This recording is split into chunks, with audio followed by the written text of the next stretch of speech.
कभी कभी इंसान टूटता इसलिए नहीं है कि वो कमजोर होता है, बल्कि इसलिए टूटता है क्योंकि उसे खुद से ज्यादा दूसरों को संभालने की कोशिश की होती है। कांच टूटने कांच की तरह। रात के करीब 2 बज रहे थे। पूरा शहर सो चुका था, लेकिन आरब की आंखों में नींद का नामो निशान नहीं था।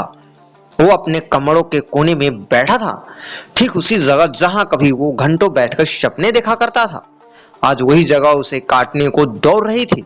उसने धीरे से अपने हाथ में रखा हुआ कांच का छोटा सा टुकड़ा देखा, जो उसने कुछ देर पहले ही तोड़ा था। वो मुस्कुराया, लेकिन वो मुस्कान दर्द से भरी थी, बिल्कुल मेरी तरह चकनाचूर। एक वक्त था जब आरब की जिंदगी बहुत खूबसूरत थी। उसके पास दोस्त थे, परिवार था और सबसे बढ़कर उसका खुद का भरोसा था। वो हर किसी की मदद करता था, हर किसी के लिए खड़ा रहता था। लोग उसे कहते थे, यार तू बहुत अच्छा इंसान है, और वो यही सुनकर खुश हो जाता था। उसे लगता था कि अच्छा होना ही सबसे बड़ी जीत है, लेकिन उसे क्या पता था कि यही अच्छाई एक दिन उसकी सबसे बड़ी कमजोरी बन जाएगी। पहला दरार। कहते हैं ना, कांच पहले एक छोटी सी दरार से ही टूटना शुरू होता है। आरब के साथ भी कुछ ऐसा ही हुआ। उसने अपने सबसे करीबी दोस्त रोहित पर आंख बंद करके भरोसा किया था। दोनों ने मिलकर एक छोटा सा बिजनेस शुरू किया। आरब दिन रात मेहनत करता रहा, लेकिन एक दिन उसे पता चला कि रोहित के उसके भरोसे का फायदा उठाया। सारे पैसे लेकर वो भाग गया।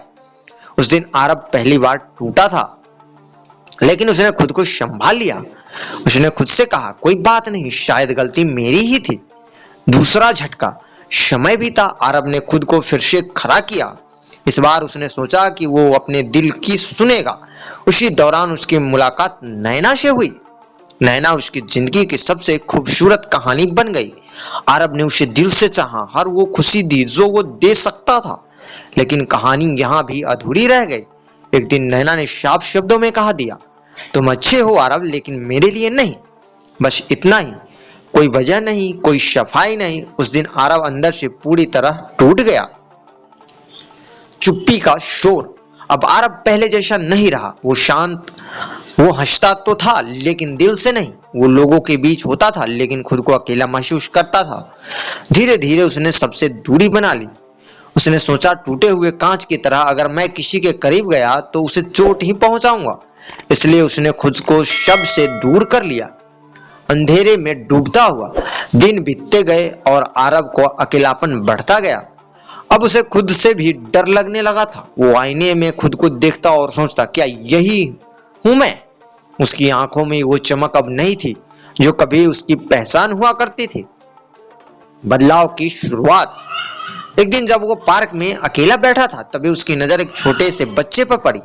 वो बच्चा गिरा, चोट लगी, रोया, लेकिन कुछ सेकंड बाद वो फिर से उठ गया और दौड़ने लगा। आरब ने उसे देखता रह गया। उसके मन में एक सवाल उठा, जब ये छोटा सा बच्चा गिरकर फिर से उठ सकता है तो मैं क्यों नहीं? खुद से मुलाकात। उस रात काफी समय बाद आरब ने खुद से बात की। उसने खुद से पूछा, तू क्यों टूटा? और जवाब आया, क्योंकि तूने खुद को दूसरे में खो दिया था। तू इसलिए टूटा क्योंकि तूने अपने दिल को दूसरे के हवाले कर दिया था। सबसे बड़ी सच्चाई। उसी दिन आरब को एक बात समझ आ गई, दुनिया में सबसे जरूरी रिश्ता खुद से होता है। अगर तुम खुद को खो दोगे तो कोई तुम्हें बचाने नहीं आएगा। नई शुरुआत। अगले दिन आरब ने एक फैसला लिया। उसने खुद को फिर से बनाने का, लेकिन इस बार किसी के लिए नहीं, खुद के लिए। उसने अपने पुराने सपनों को उठाया और फिर उसे जीना शुरू किया। संघर्ष फिर से। रास्ता आसान नहीं था। लोग अब भी उससे जज करते थे, कुछ लोग उसका मजाक उड़ाते थे, लेकिन इस बार आरब नहीं टूटा, क्योंकि अब वो समझ चुका था, लोगों की सोच उसके हिसाब से होती है, मेरी किस्मत मेरे हिसाब से।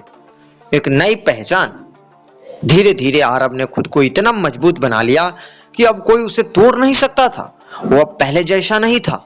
अब वो टूटा हुआ कांच नहीं था, बल्कि वो एक मजबूत पत्थर बन चुका था। कहानी की सीख। अगर तुम भी कभी टूटे हो, अगर तुम भी किसी ने धोखा दिया है, अगर तुम्हें लगता है कि अब कुछ नहीं बचा, तो याद रखना, टूटना अंत नहीं होता, टूटना एक नई शुरुआत होती है। टूटे कांच की तरह चकनाचूर हो गए, किसी को चूहे ना इसलिए शब्द से दूर हो गए, लेकिन एक दिन हमें खुद का समेट लिया और फिर से इतना मजबूत बना गए कि अब कोई हमें तोड़ ही नहीं सकता। दोस्तों, यदि ये कहानी पसंद आई हो तो इस वीडियो को लाइक करें, हमारे चैनल को सब्सक्राइब करें और दोस्तों के साथ ज्यादा से ज्यादा शेयर करना ना भूलें। मिलते हैं किसी अन्य कहानी में। जय हिंद, जय भारत।